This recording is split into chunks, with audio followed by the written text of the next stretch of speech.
This could be the episode that gets me canceled. Because you went from Molly Mormon to sex worker. But when you say it like that. Whoa! Yeah. What was it like to live in Mormonism? What was the common sexual discussions? What was the connection to your own sexuality? Did you ever masturbate? Because that is such a horrible thing in Mormonism. No, it really was. It totally yeah. is. Oh my God. I'll tell you a funny story. I drop everything, go over to my friend's house, and I was like, Amy, you have to try this. I'm so jealous sometimes that I don't have a clit. I am dead serious. Like I said, this could be the episode Uncultured that gets me canceled. Like before my podcast even starts. Yeah. That reminds me of a story. Here's something I've never shared. As a fundamentalist Mormon, having 5 parents and 44 brothers and sisters was the norm for Calvin Wayman. Today I'll be spending a day with Calvin, an ex-cult member. Calvin is on a shit. The thing I love about the show is just even in the name, cultured. Emphasis on the word cult. I have friends who grew up in like real cults. We had somebody on the show who has 44 siblings and 4 moms because he grew up in a polygamist compound. When I look at that, I'm like, okay, that's a cult. And it's not just going to be heavy all the time. You had more siblings than there were presidents for a while. Holy shit. You're right. We're going to have a bunch of guests on the show. I'm into creativity, comedy, entertainment. I want this podcast to be the creative expression for my story and for my perspectives on life. Oh my God! Oh my...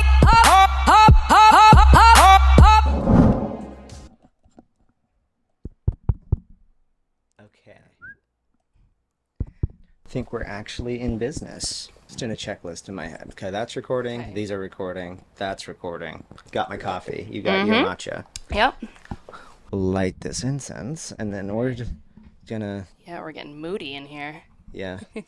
You're kind of into this sort of thing. I definitely am. Yeah. One thing that I think is cool is both of us are like ex-Mormons, of course, from different parts. Uh-huh. We see the world differently, but also relate to each other. Yeah.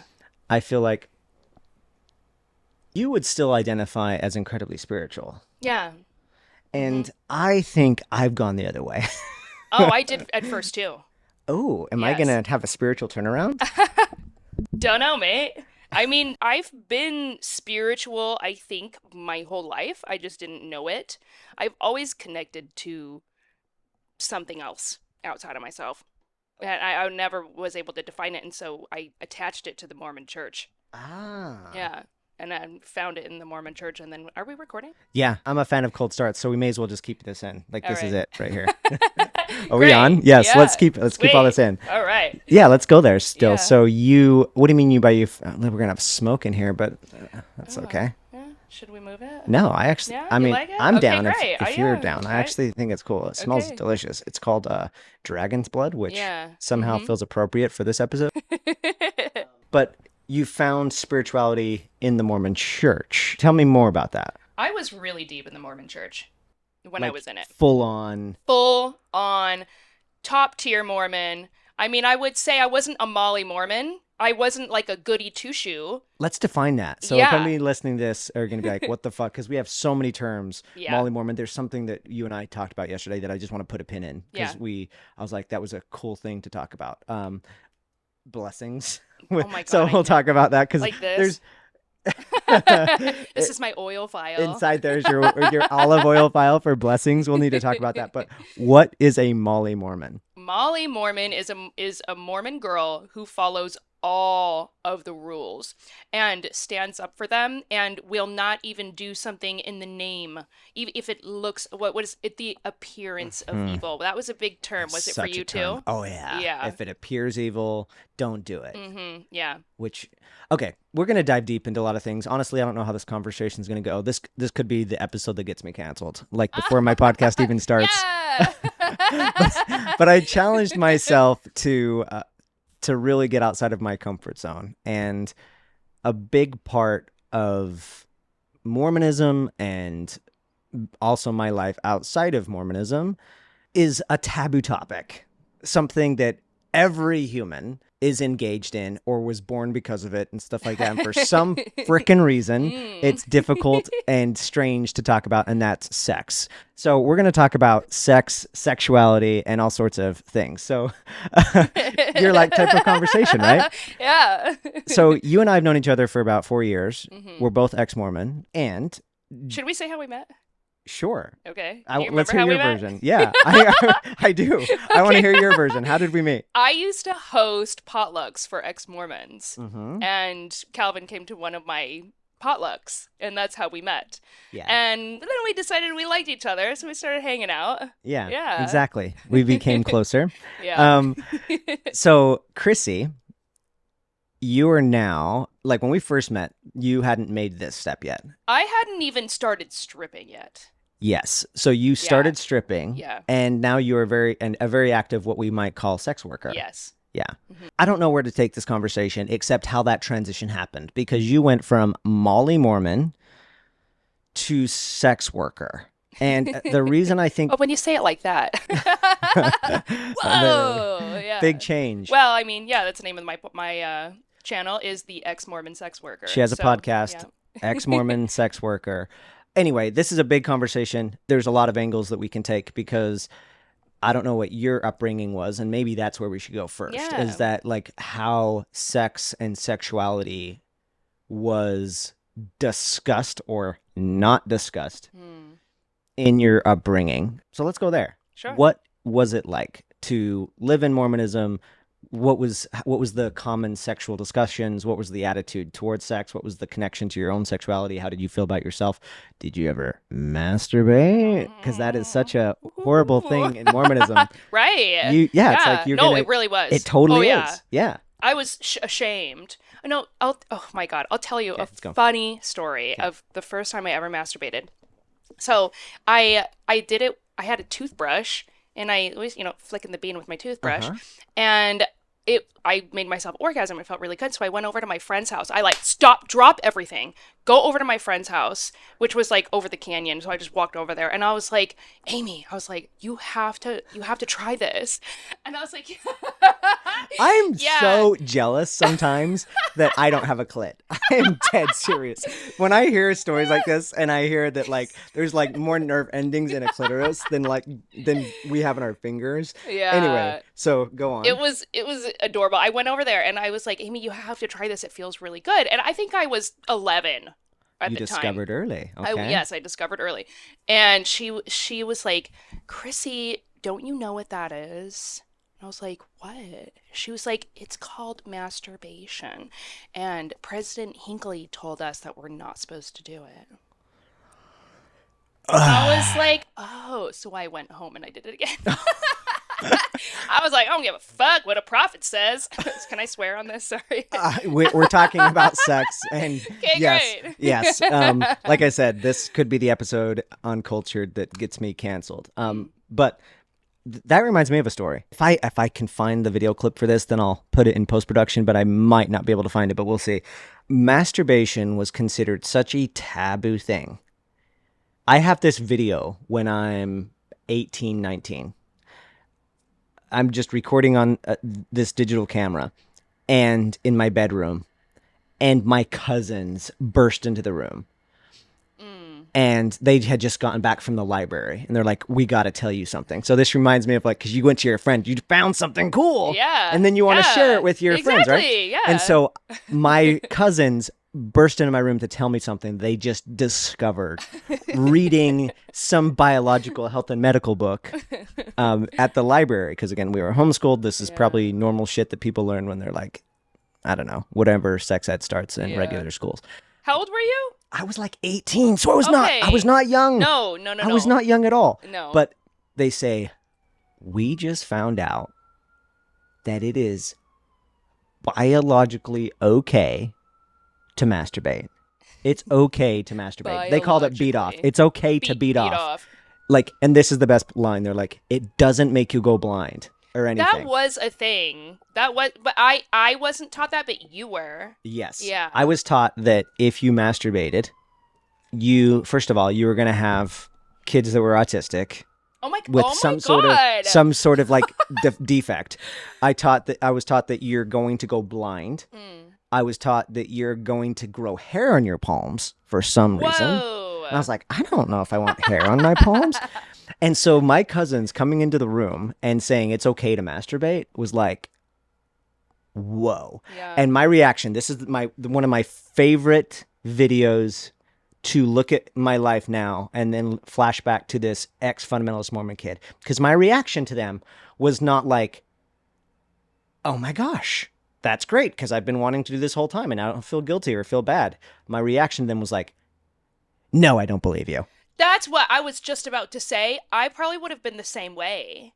Like, I don't know if I would have believed them. I would have been like, well, yeah, of course, because that's what the prophet says, that all the rest of the world is going to say it's okay. Yep. I was Right. like, I said, no, God is smarter than that. Yeah. There's no way Smarter than something. science. Yeah. I was like, there's no way something like this could feel like that feels this good must be okay. It's got to be like the biggest test, the biggest sin. So I didn't believe them. Yeah, I thought right. masturbation was like this evil thing. A test. Yes, Yeah. a test Yeah. that I was failing at miserably, especially in my late teens, and I felt guilty every Did you single ever time. have to go to the bishop and confess that you were masturbating? No, but here's something I've never shared. A lot of people that know me, like friends way back, they know that I got in a car wreck. What they don't know is why I got in a car wreck. Oh my. Or at least why I believed at the time. I wasn't masturbating in the car. Don't worry. Oh. Don't worry. This time- I was waiting for it. No.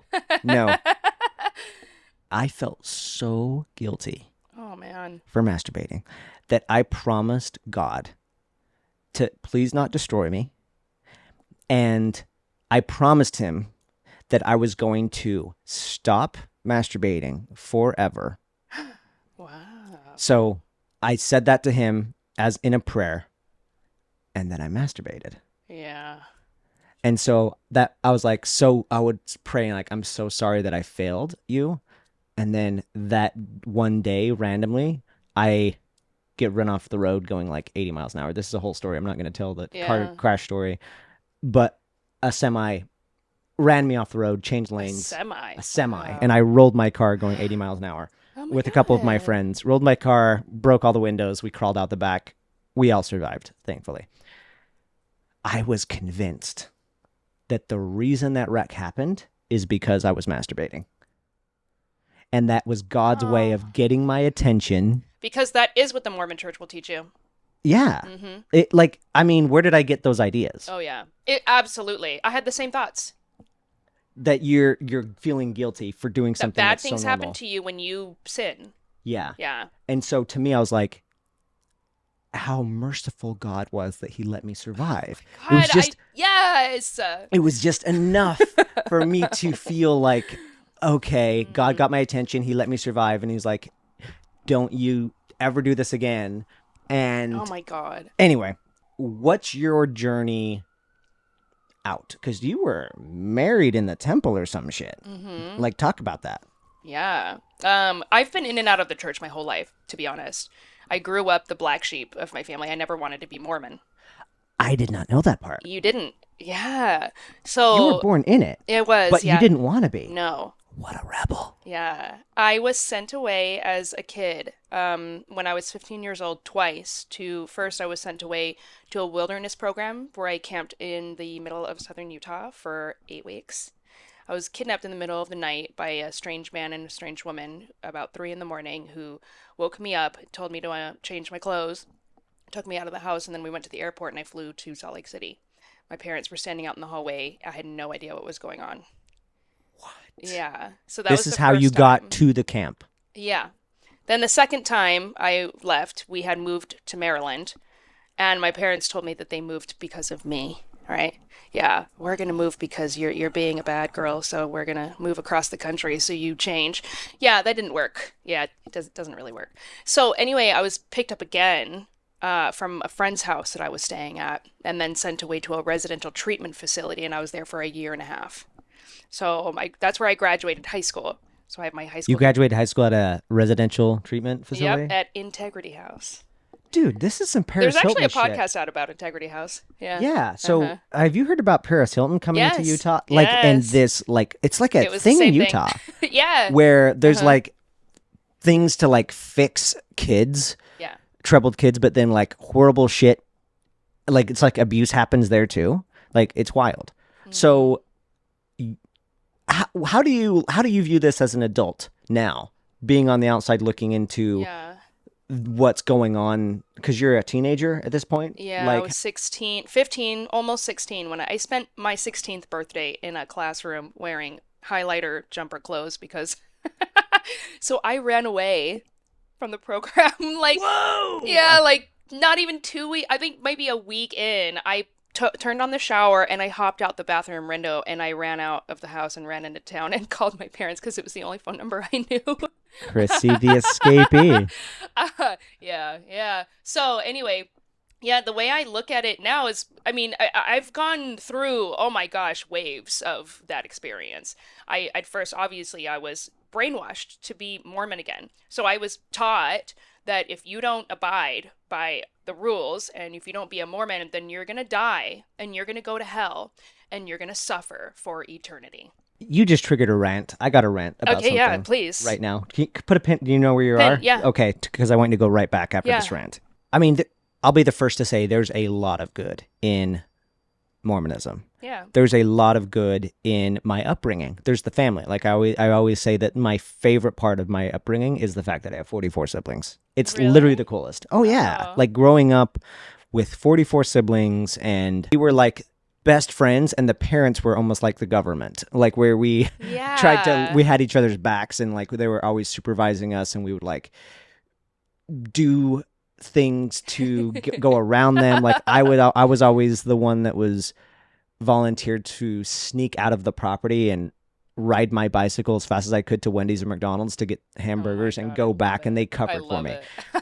That's just one thing. There's a lot of good things, and there's people that when they have seen me talk about my experience growing up in Mormonism, or like Fundamentalist Mormonism specifically, or we're now listening to part of yours, and they really want to make sure the world knows, but there's all this good stuff. Yes, but here's the rant. Here's the point I want to make that I think is incredibly fair and worth critiquing.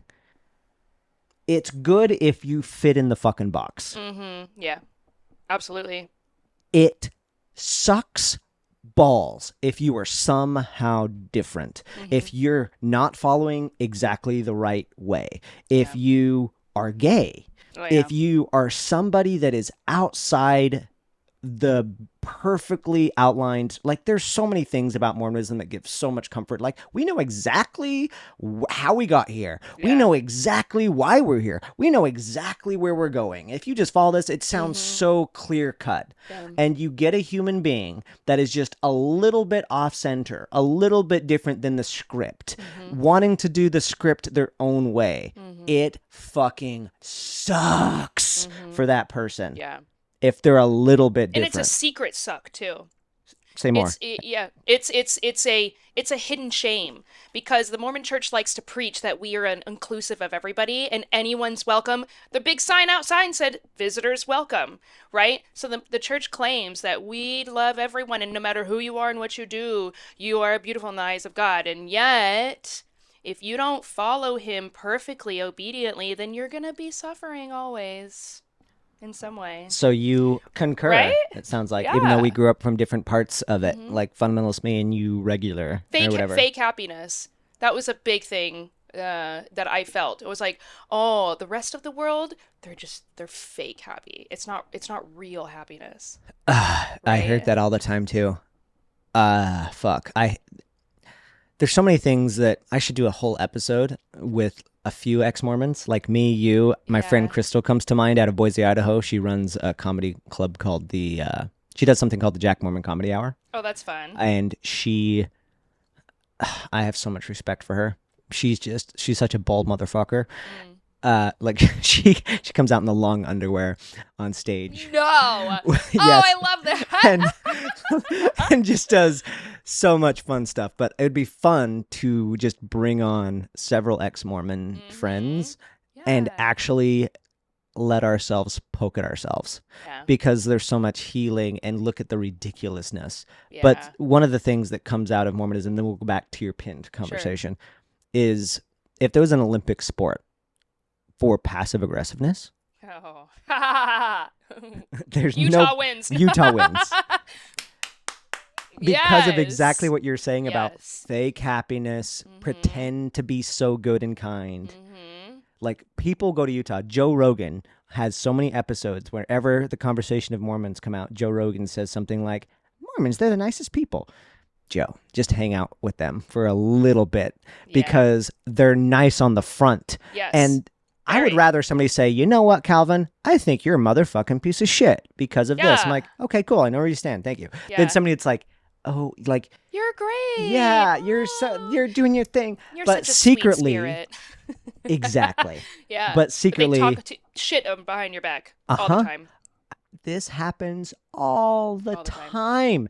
I go back home once in a while, and I have people that were lambasting me online saying horrible shit like Oh, Calvin yeah. is selling his soul to the devil. And here's a perfect example of it. And then I go back home and I pass that person in the grocery store and like, oh, how's it going? And I reach their hand out know, and I'm right? like, go fuck yourself. Oh, hi. And there's like no mention of anything that I ever said to you. We're The- just pretending it never happened. The Yeah. passive aggressiveness Yeah. around Mormonism of all in all forms, and fundamentalist Mormonism and regular Mormonism, is freaking astronomical. Yeah. Do you remember your pen? Yeah. Conversation? Okay, let's Yeah. go back. Yeah. So I was explaining kind of like how I've been in and out of the Mormon church. So I have a really long and interesting story, so I'm going to try to just concise it up a little bit. Or tell as much as you can. So I do actually have episodes where I go into more detail, so please Ooh. feel free to watch them. I think where I go more into it is like the first 2 episodes of my podcast. I really talk in depth about my story. But when I left my treatment program, I was super Mormon, and I did something really similar to you, and that I was like, God, I don't want to masturbate. I don't want to masturbate because I've been a very sexual person ever since I can remember. I was watching porn when I was like 12 years old. I'm not even joking. I'm not even joking. And then my parents would catch porn on the computer, and then they would be like, they would blame my brother when I was just like, yeah, it was definitely me. Dude, It probably was him too, actually. You're triggering because- all these fun stories. I got my brothers had found porn magazines that my neighbor Eric had. Ooh. Sorry, I don't mean to be doxing anyone. But one of our neighbors had a porn magazine, and they got it when they were like 12 or 13, and I didn't get to see it, and I was so jealous. But I finally saw my first. When I was 14 is when I saw my first mag, and I was like, wow. Did you not have the internet? No, Oh, shit. no, not for a long time. Not until like late teens. Mhm. Yeah. Yeah. Okay. Yeah. Go back Okay. though. I remember this moment vividly. I was at BYU Provo. Yes, I went to BYU Idaho. I went to BYU Provo. Did all that, and I was in a Just young... one thing for people. Sure. BYU is the Mormon school. Oh yes, yeah. Brigham Young University. It's also Bring Them Young and Get Them Young University. She made that one. Yeah. All the girls go to get their MRS degree. MRS. Mrs. degree. Oh. The Mrs. degree. Yeah. So true. All the girls who want to just get married major in English or family studies or a language like French or Spanish. Okay, so you went to BYU. Which was actually me, which was really ironic because I didn't want to just go there to get married, but I wanted to be a therapist, so I chose family science as my degree. Okay. So anyway, okay. So I remember going to my bishop and being like, I masturbate. And he was like, okay, well, are you praying morning and night? And I was like, well, I pray in the morning, but not all the time at night. And he was like, I'm dead serious. He blamed my struggle with masturbating on the fact that I wasn't praying twice a day.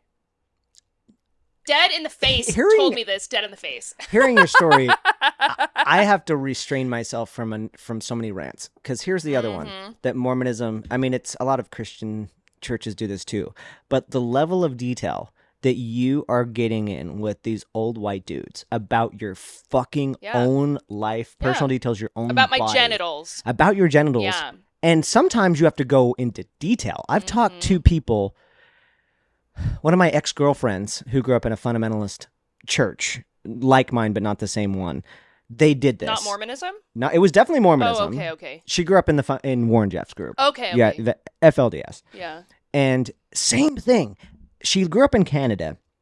They would have basically the equivalent of bishops travel up to Canada to interview an entire family. So from husband, all the wives, all the kids, about every fucking detail about the family. And then they're talking to 14-year-old girls about their sexual habits. And their parents are in the house, but they're in the room, like with one or two dudes, 50, 60-year-old dudes, with a 14-year-old talking about their sexual sins. What the fuck? Yeah. And it's great. It's fine. Nobody bats an eyelash. They actually send you away like as if they're, like, go confess your sexual sins to this man. They don't even think twice about it. So for you to confess it, you must have felt some sort of guilt or shame. Absolutely. I felt a lot of shame around myself at that point in my life because, keep in mind, I had just come out of this treatment program where I was essentially brainwashed to be Mormon. I was feared into it.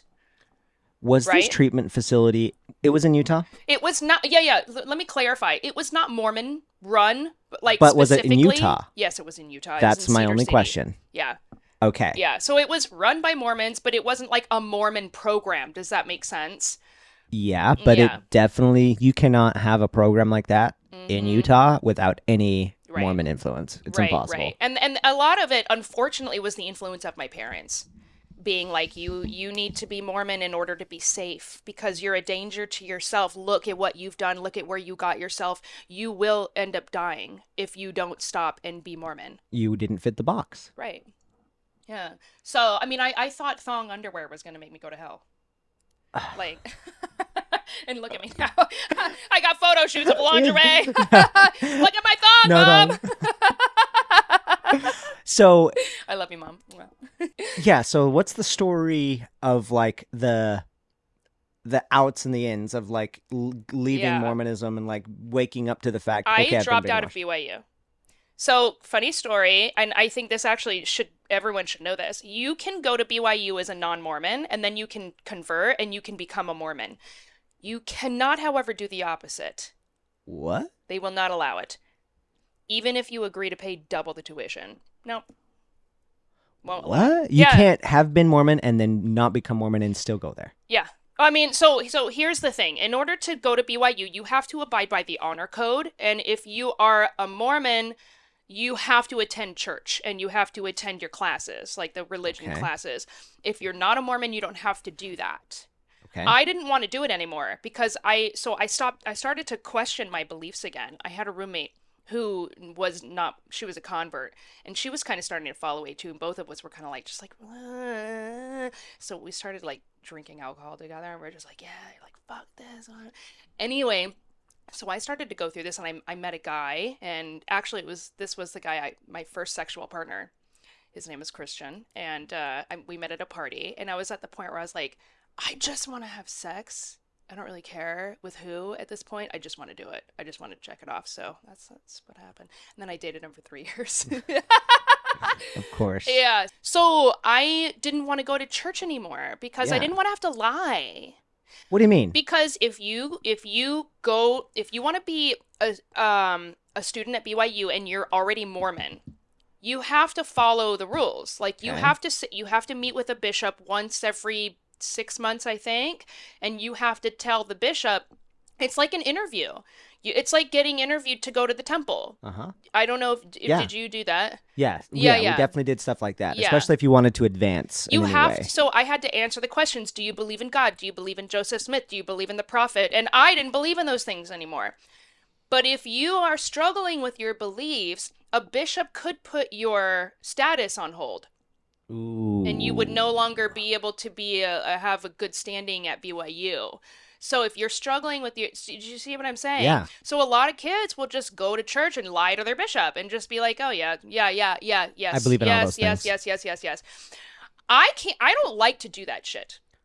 Okay? I don't like to lie and pretend when I know it's not true. And like, I digress because of course I've done that before, you know, especially with my work. I had to lie for a while, but I did not want to. I didn't want to go in front of the bishop and be like, yes, I believe that Joseph's, no, because I felt so passionate. I wanted to be like, no, I don't. I don't believe it. So I went to the honor code office and I was like, hi, how can I change my Mormon status? Because I don't want to go to church anymore. And she looked at me, she's like, honey, she's like, it doesn't work like that. Yeah. So instead of saying, I'm just no longer Mormon, so I'm not required to go, it's like, actually, you're Mormon. It's a duty to go. And so we have no other choice except to say that you're not following the honor code. Yeah. So I dropped myself out.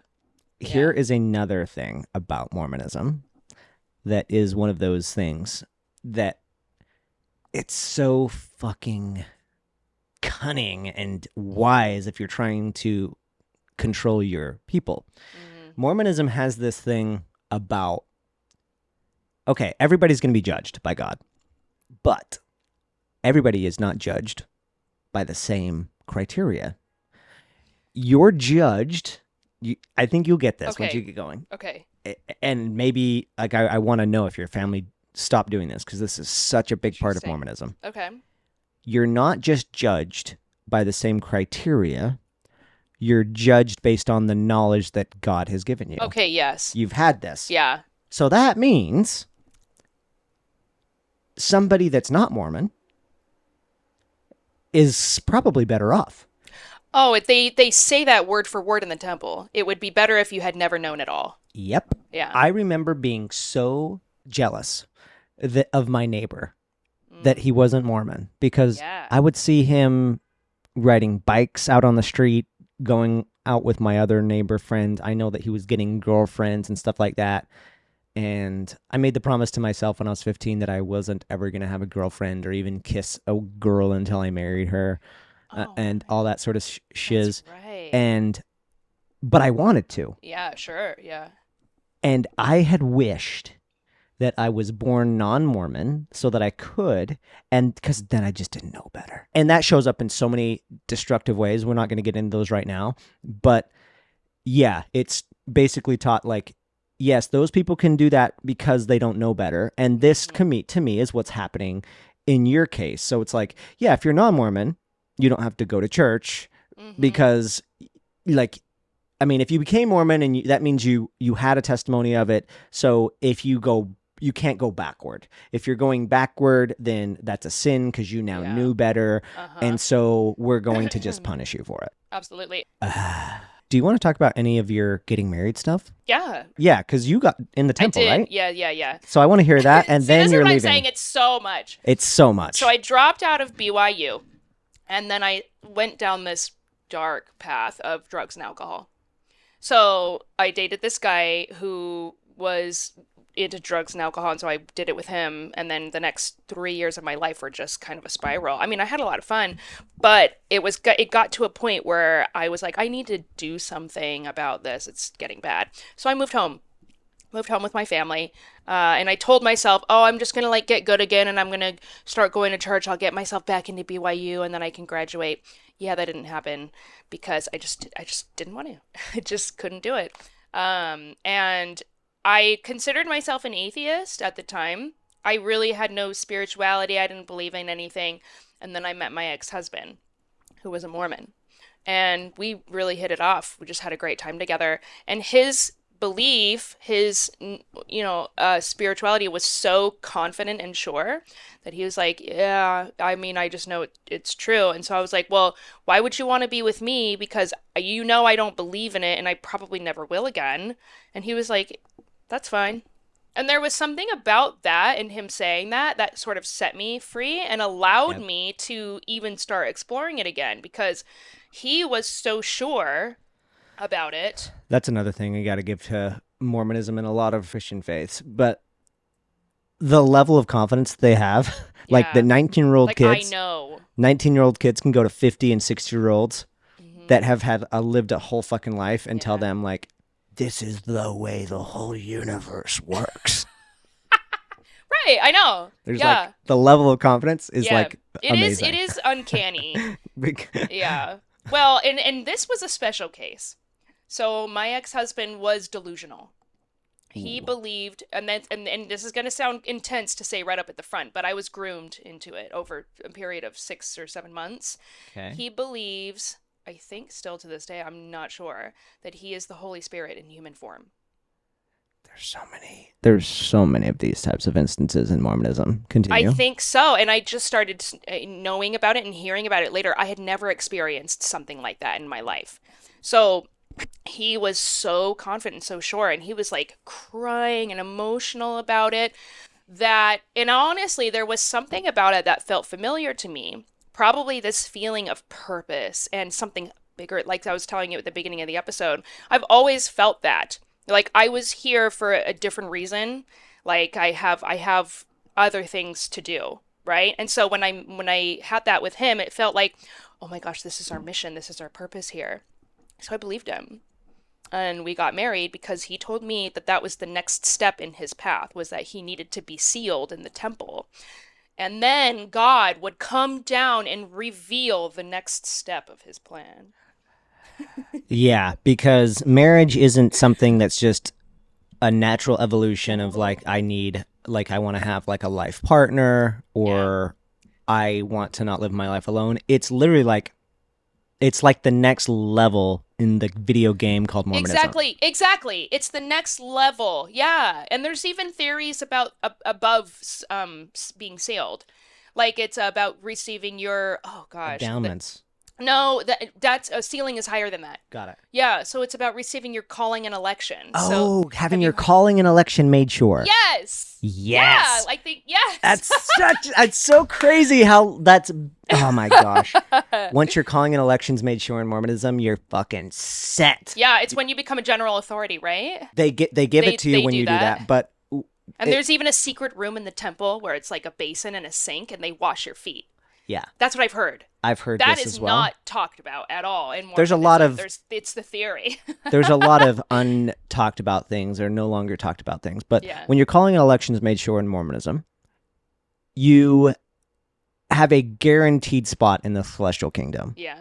Like you can't, like God has said, you're such a good person. And people are like, well, what if you sin or what if you kill somebody? And like, actually, you've been given a pardon.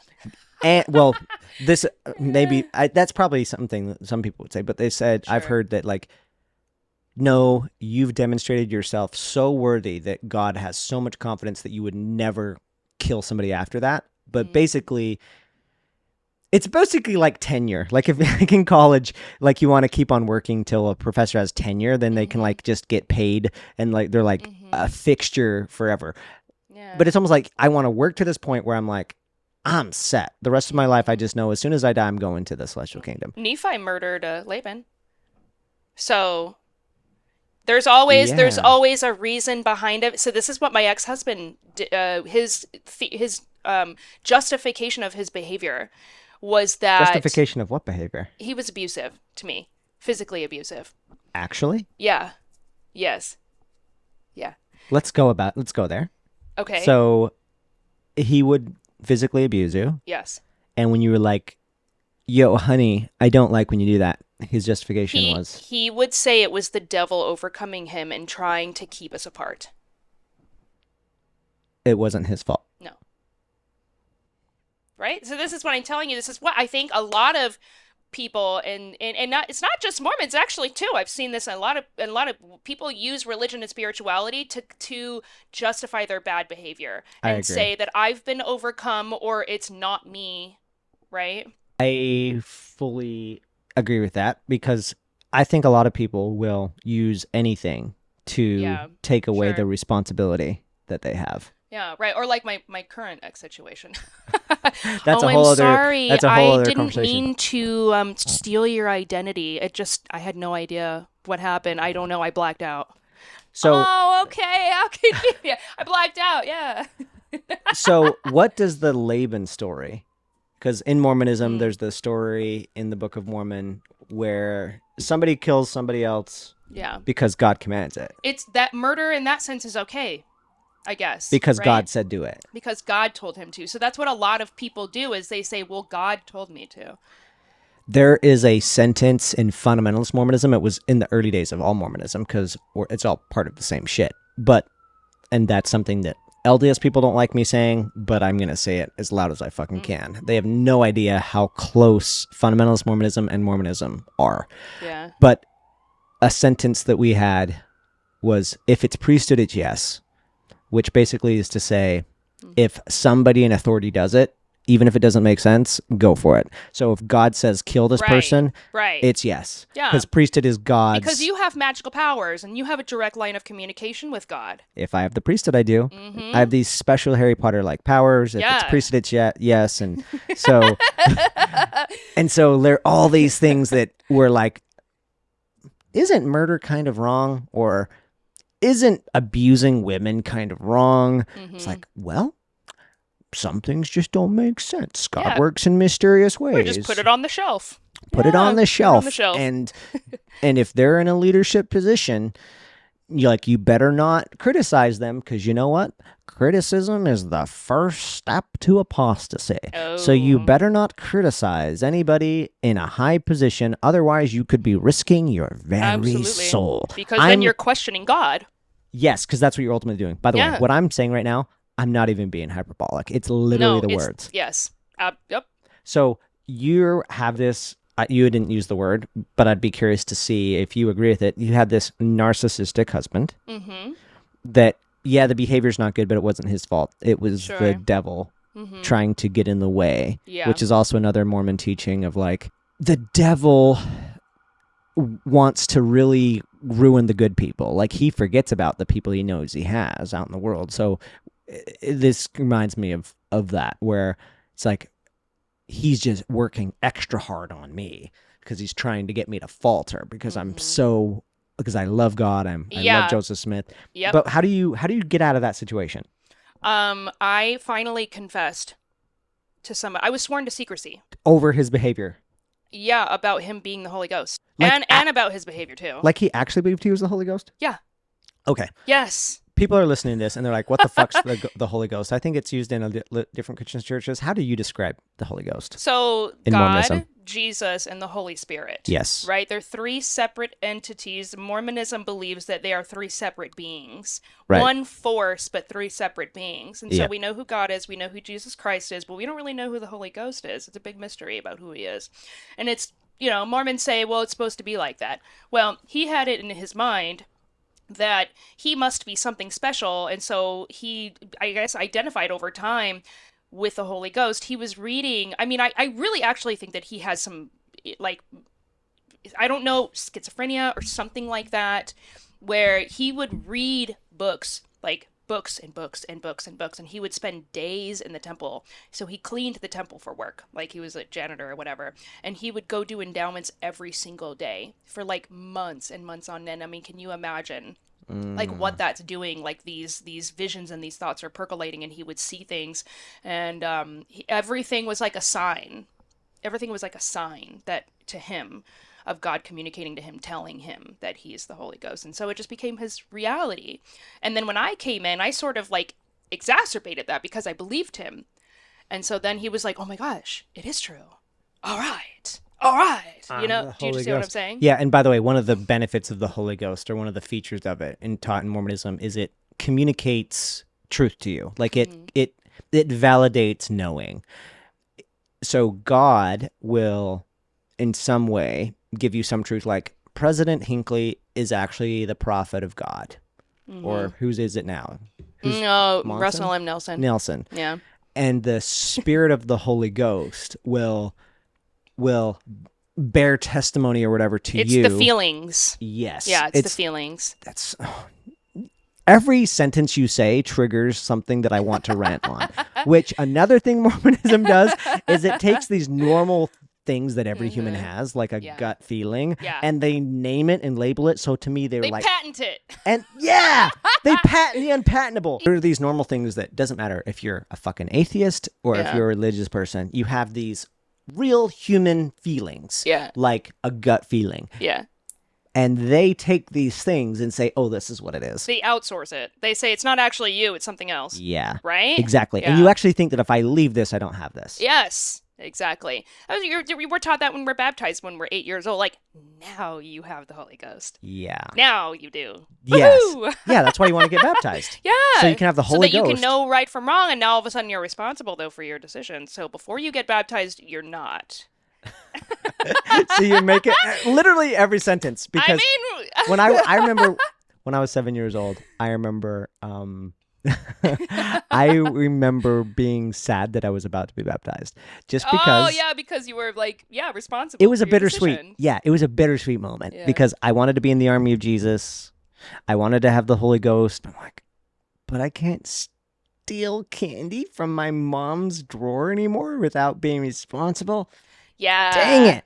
Darn it. Yeah. Yeah. Now I'm gonna be punished for my sins, and I have to confess them. So going back, because there's people watching this right now, or maybe there is, that's like, okay, they've been in shitty situations. How did you start to wake up enough to, because you're in it, you believe it. You also have these shame cycles that you're not good enough unless you have these things, unless you're connected to Mormonism. So how do you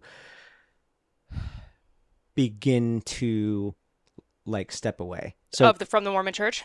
and from that relationship, because you said you were sworn Two to separate things. secrecy. Okay. Yeah, two separate things. So I left my ex-husband because I finally told somebody what he thought he was. Actually, it was interesting. I told his mom first because it felt like the safest person to tell. And she looked at me and she's like, "You don't actually believe that, do you?" His own mom. His own mom. She knew already. She told me, she's like, "Oh, I know all about that, honey." And I was like, "Yeah? And you didn't bother to tell me?" Right? So anyway, yeah, she was like, you don't actually believe that, do you? And that triggered. I was just like, wait, what? To me, that's probably exactly what Joseph Smith's mom said. Maybe, yeah. Emma goes to like, Oh, Joseph says he's like the prophet. She's like, "Oh, I know all He's about like, that." I honey." don't know about that. Yeah, he's been doing it since he was 14. You don't actually believe that, do you? And, Yeah. I mean, like, but then they kept on going, and then the incentives were like, oh, we're getting money. Joseph's Yeah. paying for things, and so then it becomes. oh, okay, The all right. Well, the his correlation. little treasure hunting habit is paying off. Okay, Yeah. so you tell his mom, and she's like, and then I go home and tell my mom. And that is when the whole thing broke apart.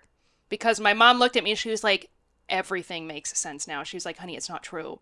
It's not true. He's delusional. He's crazy, honey." And I was like, "What? No." And so it started to break down in my head. And so my whole family was concerned because I was being abused and I was lying about it. The thing that finally happened was he destroyed my car. So What do you mean? He took a bat and he bashed my windshield in 4 times, ripped the door. He'd already ripped the doors open before then. what? Yeah. He attempted to strangle me and then just destroyed my car. So I couldn't hide it anymore. I had to call the police. Yeah. And this is a guy in the Mormon church with the priesthood. Is he going to like priesthood meeting in church and everything? I think at this point we were meeting with the bishop and the bishop knew about the abuse. So I don't know if he was going to, he didn't have a calling, I'm not sure. Or I think he was Okay. like ward missionary or something, which is like the calling they give people when when you're being bad and you need something to do. Okay. So you ultimately, I ultimately started telling everyone in my family, and then I told the story probably 7 times that day. And by the end of the day, I was like, I was sure. I was like, it's not true. I'm done. I'm over it. Actually, it was a gift. I really believe it was a gift, a blessing that I did not miss him at all. Ooh. I didn't have any separation feelings. I wasn't heartbroken. I didn't say like, oh, I wish we could work it out. It literally cut and dry. Done. I was over it. Moved on. And did you leave Mormonism at the same time? No. So I went the opposite way. I was like, oh my God, I had to go through all of that to become Mormon again. And look, I'm still alive. Because so part of that it was so bad for me. My world was dark, and I thought about suicide a lot. And so I made a promise to God one day. I was like, if you can keep me alive through this relationship, I'll worship you forever. And so I was like, God kept me alive, so he's real. And that's when I started writing in a blog, and I started talking a lot about my experience going from atheism to Mormonism. People would ask me to speak at church for them, like firesides. I would talk to teenagers. I'm telling you, I was like a little Mormon spokesperson then. I had, a couple thousand followers on my blog. I was, You went from the dark side to the light again. So you're like a Mormon story of inspiration. I was a little local star. Yeah. Yeah. Then what? And then I moved to Arizona. And then I went to Bali, Indonesia. How does this Bali trip make you go from this Molly Mormon totally in it to... Because I started to recognize these feelings again of wanting something more out of life and wanting to... So I am a free spirit. Yeah, you are. I grew up as a kid being a free spirit and not wanting to follow the rules, wanting to try everything else that everyone else was doing, and not just having to be like, well, I'm a Mormon, so I can't wear tank tops or short shorts. So I'm going to stand out that way. No, I didn't want to do that. All the other girls were wearing clothes like that. Why couldn't I? Anyway, so I started to feel those feelings again. And I think I was dabbling in weed, and I started drinking again. And so when I went to Bali, I was going to meet a girl that I had met in my life coaching program who was not Mormon. Okay. And so I knew that I was going to be around like alcohol and stuff. And so I told myself ahead of time, I was like, well, let me just like go and have some fun and see how it feels. Because I'm always so curious, and Yes. I just want to experience the world. I had life. So I had never traveled outside of the U.S. before this. Mm-hmm. Keep in mind, this was my very first time outside of the U.S., and I went to Bali, Indonesia, by myself. I traveled there by myself, and when I got there, my whole world started crumbling again. I actually went wearing my garments. And my friend, she's from England, right? So she's like, what are those? She's like, oh, those your panties. Like, they go all the way down to your knee. And she'll make fun of me every day for it now. She's like, I remember when you were wearing the Mormon underwear. Hey, Chrissy, what are the garments? What are the garments? Mormon garments, you get them in the temple when you go through your initiatory. They used to put them on for you, but now they don't. So they're a reminder of the promises that you made in the temple, right? And they're supposed to, they're a shield of protection. Mm-hmm. Have you heard stories of people saying things like, oh, I was cut up everywhere except for my garments? I attribute to the reason I survived my car wreck. Because your garments? See, we heard those stories all the time. Yep. Except some people died.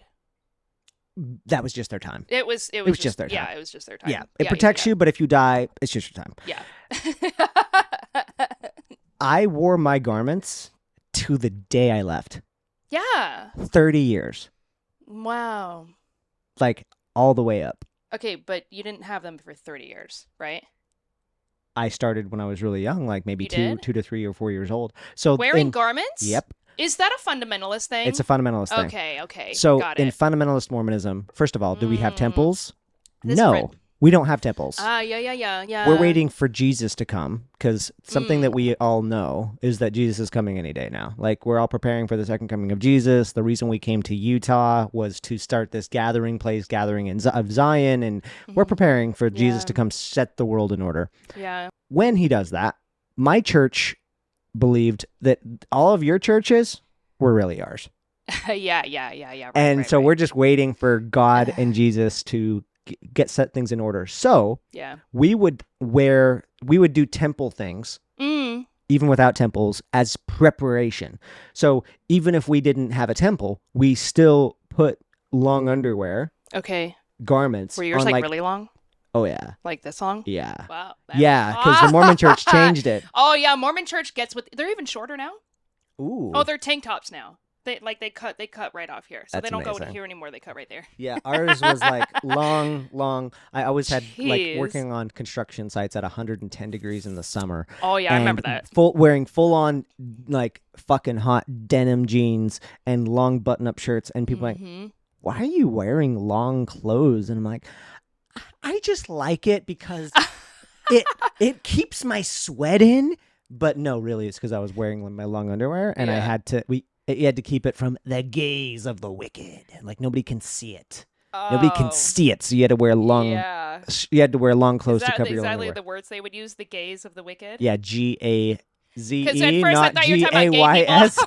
No. Yeah, the gaze, like you can't let the yeah. outside world see this. You're casting pearls before swine.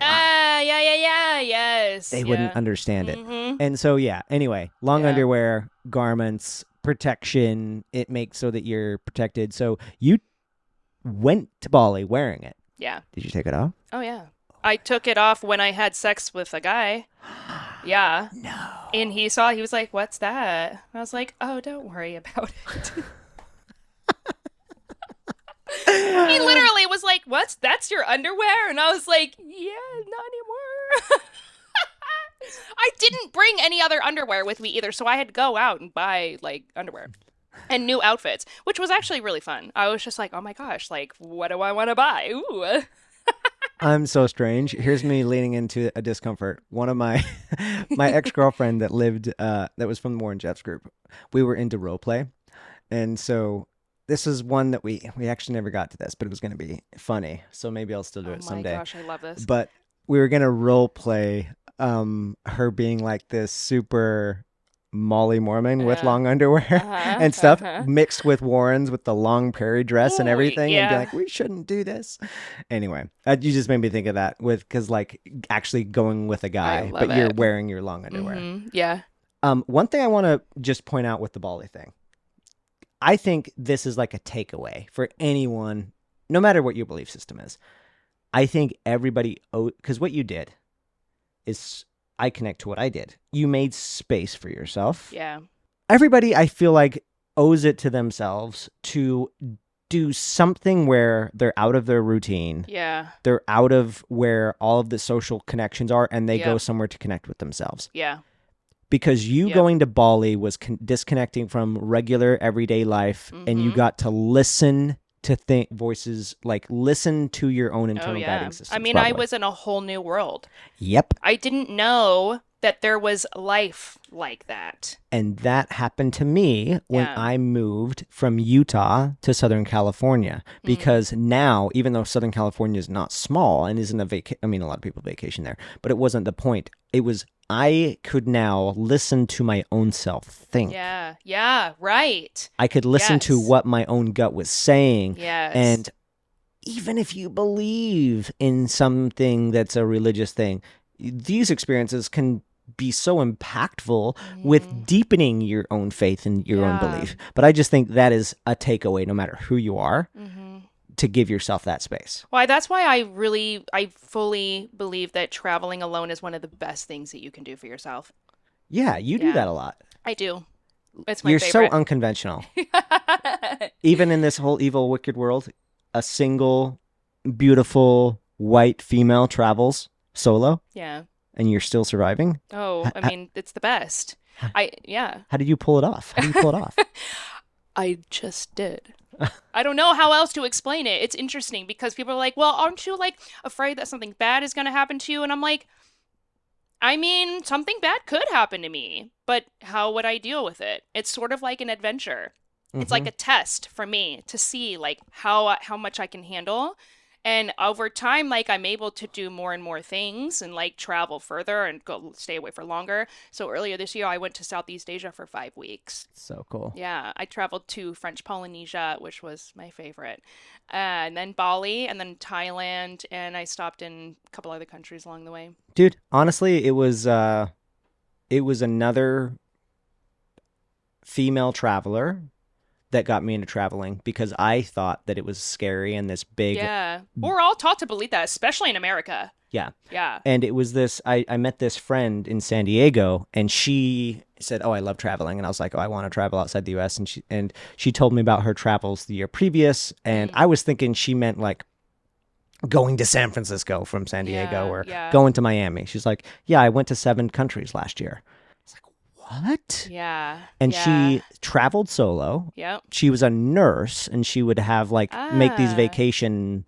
She would like work a lot, and then she had a way to have like 10 to 20 days or something every so often. Nice. And she yeah. traveled solo, and she's the one that I was like, can you help me do that? And I went to Thailand as like my first out of the US, because I was like, I want something cheap, but also like very different Yeah. than Western. Yeah.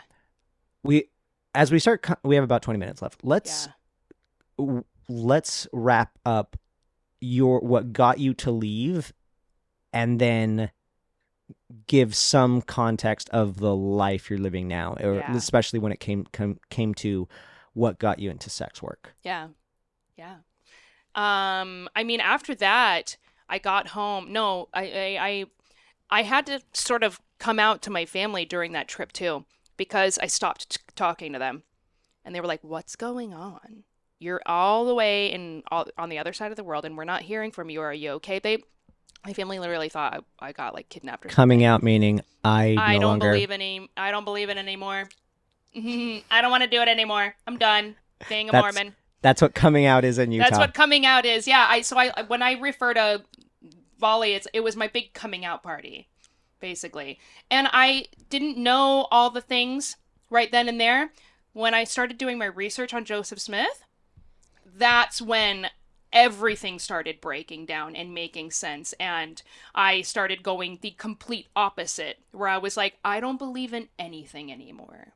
I had to have a clean blank slate. Yep. You have to do that, because everything that I believed at that time felt so good. And so now I have this association with something that made me feel good as being wrong. And that's fucked up, right? So I had to start from a clean blank slate where I didn't believe in anything. And so over time, I've sort of like gathered things in and been like, okay, I like that. I like that. I don't like that, you know? I've said for a long time, people have asked me in my journey, what do you believe now? What's your, did you join another religion? And I say, yeah.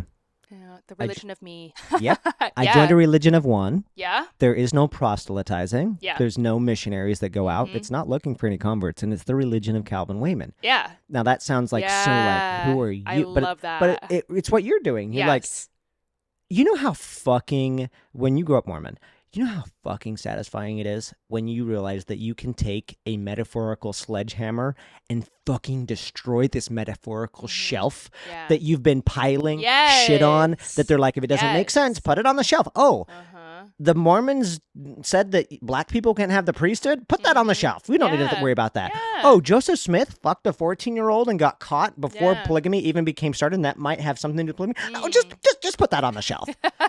And then the shelf gets so big. Blah, blah, blah, blah, blah, blah, and all of a sudden, whoosh. Yes. Yeah, and it is so liberating. It's so liberating to destroy the shelf and realize, oh, I actually don't have to believe bullshit if it looks like bullshit. Yeah, let me tell you the final straw for me that made me realize that the church is complete bullshit. I read this letter that Joseph Smith had written to a 14-year-old girl. And it was basically gaslighting her and telling her, so we're supposed to get married. God wants us to get married. And if you do what God says, he's promised you a big mansion in heaven. And I got so triggered by that, it reminded me of my ex-husband. And I was like, that's exactly where he gets it from. Totally. I was thinking about Joseph Smith, your entire story. Yeah. That's why there's so many men. Yep. It pops up all the time. Oh, yeah. The church fosters narcissism. Right? We could do a whole fucking we could do a whole episode on this. Maybe we should do another one. This is like, yeah, we have to. Like this makes me realize we could do like a 4-hour episode. I know. Like there's so much time to cover. This is just I can episode. come back later. We should totally do another episode. What got you into sex work? Because there's a lot of people, I mean, even if they're non-religious or they are religious, like, again, this is a very taboo thing. Yeah. And quick story, when I started traveling, I had horrible views of what it meant to be anybody that was connected to sex work. Yeah. And I'll never forget, I had been out of the religion and I was just flying to Austin, Texas. I had like this super cool, I had a friend that worked at United Airlines, and they would allow me to get like super sick seats for cheap. So I got to fly first class for the first time. Wow. And it was That like still super happens. cheap. So I was flying business and first class a little bit, and Wow. I was flying next to this businesswoman in either business or first class. Sure. Super intelligent. We had great conversations just about life and philosophy and stuff like that. And somewhere near the end of the flight, I'm like, by the way, just curious, what do you actually do? Because you seem to be very, very smart about, religion, business, and stuff like that. And she's like, oh, I'm a sex worker. I can't fully describe the feeling I felt. Mm-hmm. I don't know what I was expecting, but I think Yeah. if somebody was a sex worker or a prostitute or whatever, They wouldn't look like that. she should look beaten down. She should Yeah. look drugged. She should Yeah. have missing teeth. Yeah. Uh-huh. And I was like, what? And then Yeah. I ended up hanging out with her and her boyfriend, because she was also in a relationship, for several days in Austin and getting to know this Wow. person. Yeah, because I had just left the religion. We talked about that. And they're like, Yeah. let's hang out. We're going to do this thing. And I hung out Nice. with them, went and played like golf. What's that place called? The golf place where Top Golf or something. Sure. But it opened my mind because it totally shattered my perception of what I thought somebody in like the sex industry should be. So Yeah. anyway, I'm curious to just know what got you in it Mm-hmm. and why. The money for sure got me in it, and as it does for everyone. I mean, sure, there are some girls who like sex and like being deviant, but the number one reason is the money. I fucking love Guaranteed. how And if- just straight you are. You just like say it. I mean, if a girl wants to claim something else, yeah, sure, okay, honey. Okay. And maybe some girls aren't making good money doing it. Don't know, but not likely. So yeah, I mean, I was picked up. I was driving for Lyft, and I picked up a stripper from Bourbon Street, a strip club in Phoenix. And I was like, I had never been to a strip club in my whole life, and so I picked her up 2 a.m, take her home, and so I was just like, my mind was just like, oh my god, who is this? So I'm like, do you work there? What do you work there? She's like, yeah. And I'm like, oh, okay. Do you like it? And she's like, yeah, I love it. Ooh. And I'm just like, oh my god, she likes it. She likes her job, because we're taught like people who do that, they're forced into it. They're doing it against their will. Human trafficking. Whatever. Yeah, which whatever. probably And has some of that. And so but I was like, she likes what she does. So I was like, if you don't mind me asking, how much money do you make? She was like, oh, I made $1,200 today. And I was like, shut the fuck up. I just made $120 driving Lyft all day. No, I was like, I told her, I was like, I make $300 on a good night driving for Lyft. And I was like, what do you do? How do you do it? Where do I go? And she was like, oh, yeah, I think you'll do great. You're pretty. And you just go and audition. You'll be fine. And so I'm like 21 questions. I'm like, okay, but what do I do? Like, how do you audition? And so poor girl, she's just like wanted to go home tired at 2 a.m. and I'm grilling her. So I made it my mission to find out how to be a stripper. And it just sort of happened. That same potluck that you came to, I met a guy, and I'm not sure if I told you this, and one of the other guys there used to DJ for strip clubs. So I met him, and I was like, take me to a strip club now. And he was like, okay. I mean, so we went in a few days, and I got all dressed up, and I took a couple pole dancing classes. I had scoured Reddit for stripper stuff. I was like, how do you be a stripper? I think I even bought an online course. There's a course for everything these days. Yeah, no. And I was just like, okay, this is how you hustle, and this is why people come to the club. And I'm like, no idea, because I'd never been to a club yet, so I had no context, right? Mm-hmm. So they were like, you just have to go do it. So I went to the club, and I went to this beautiful club in Phoenix. It's still there. It's called Platinum Plus.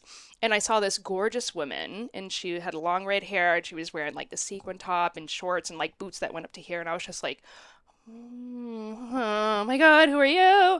And then she was like, hi honey. She's like, what are you doing here? And I'm like, I'm an ex-Mormon Molly, innocent girl. I was like, I want to work here. And she was like, you want to work here?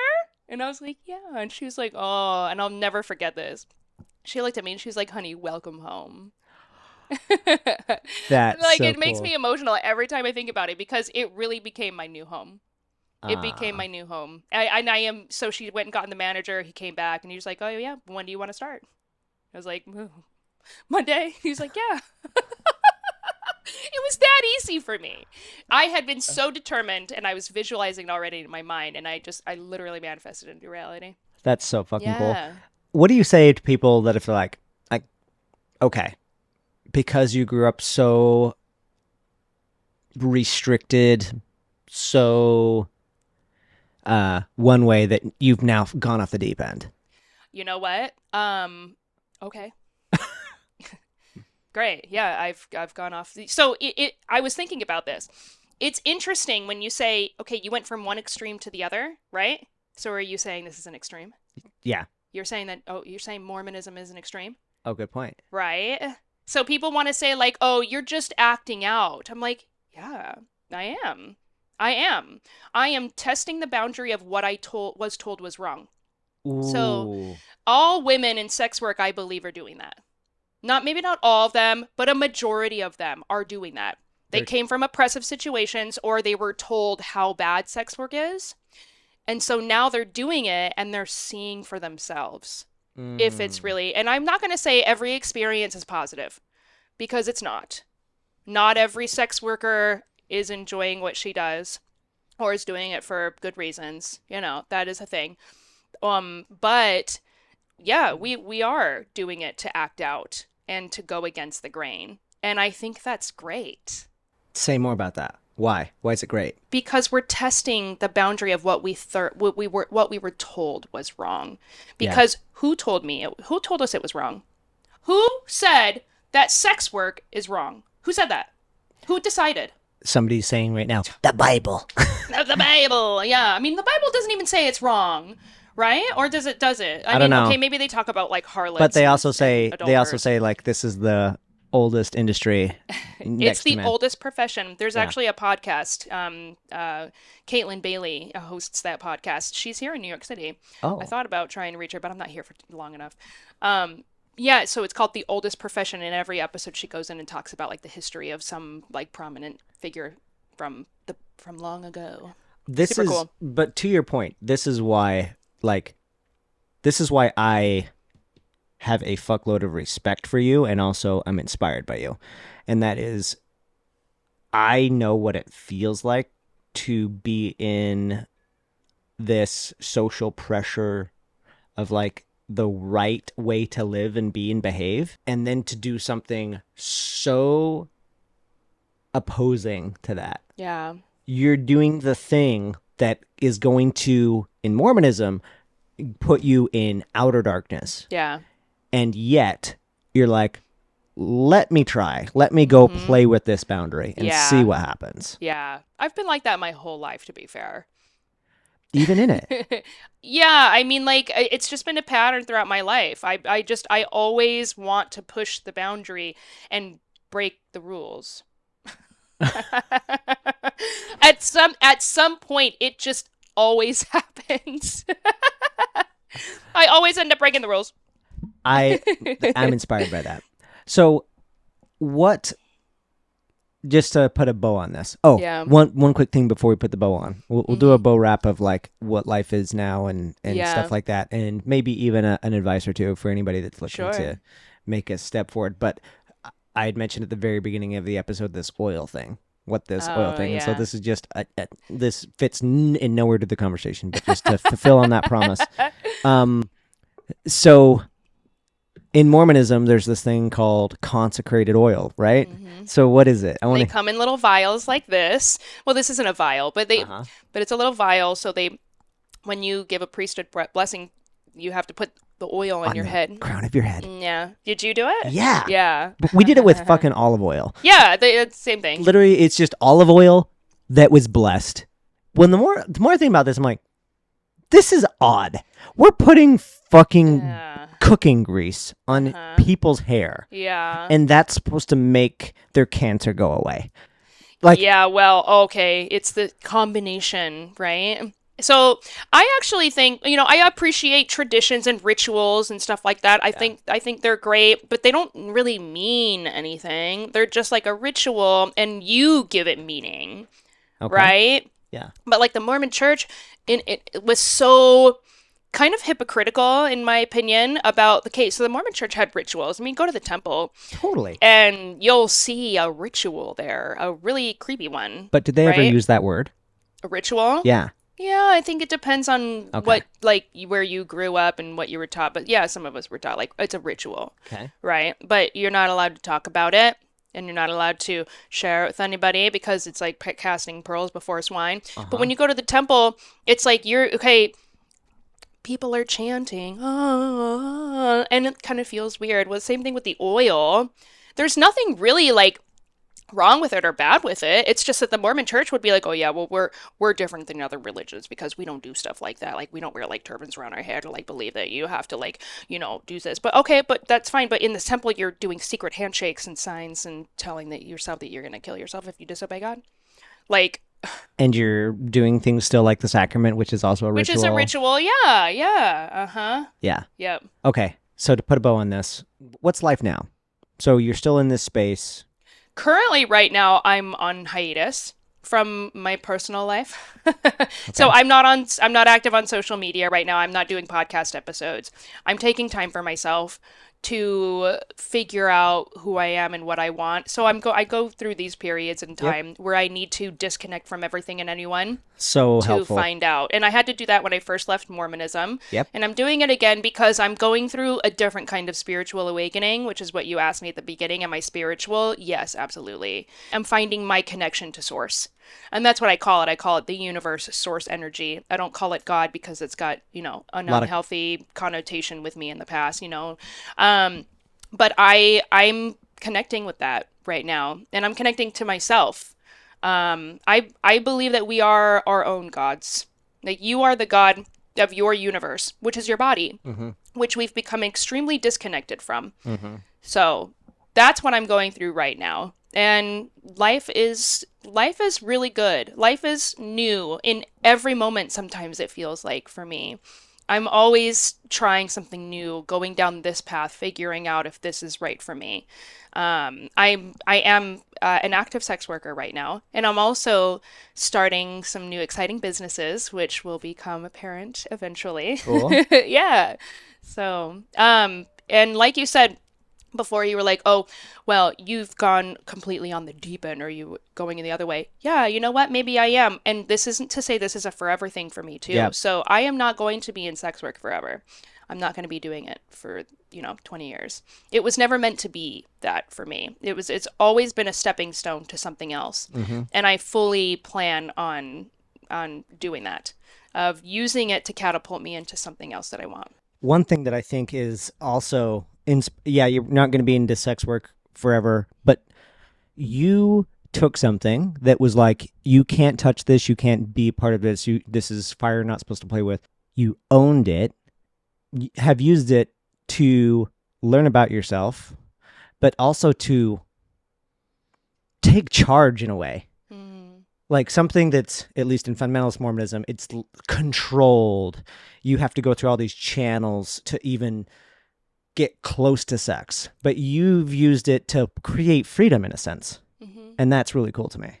Any parting thoughts? I'm going to, for tips for people, the one thing I'm just going to highlight at the end of this episode right now, here at the end, is just, the Bali story. Like, no matter what you believe, getting to this place where you give space to yourself to discover what's my next move. Yeah.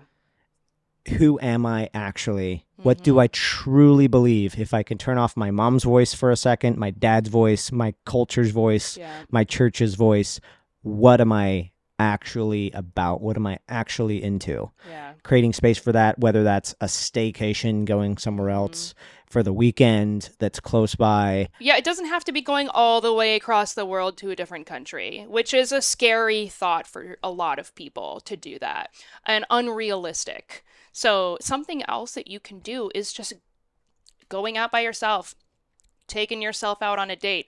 Even for some people, that is a lot to ask. And I think that if you are at a place, which probably those who are listening are at a place, is why you're listening to this, because you have a curiosity to explore further, take a little bit of a risk and go out on your own without the voices of other people and spend a few days in a new city or in a new state or whatever is stretching enough for you. I think that would help you progress immensely. Baby steps. Yeah. We got to do this again if you're down. Yes. Hope you enjoy your time in New York City. Thank you. Yeah, this was fun. So check out Chrisie. She has her podcast, the Ex-Mormon Sex Worker Podcast. At Sexy Exmo. At Sexy Exmo. All my social handles are that as well. So at Sexy Exmo on Instagram. Yeah. By the way, one thing what I've learned, I feel like I got a taste of what it's like to be a female on Instagram, because your ass was the most popular post that I've ever posted. When you posted something being like owning who you are, I was like, I know which photo you're talking about. Yes. Yeah. I shared that, and I had so many comments from guys and girls about that photo. And I'm like, man, if I had this naturally, what would that be like? What would my follower count be? I'll tell you, it is a responsibility. When you really come down to it and realize it, it's a power. Yeah, and you're owning power. It. You're harnessing it. And I realize that now. Yeah. Yeah. Well, Chrisie, I love you to death. Thank you so much for coming on the show, and we'll do it again. All right.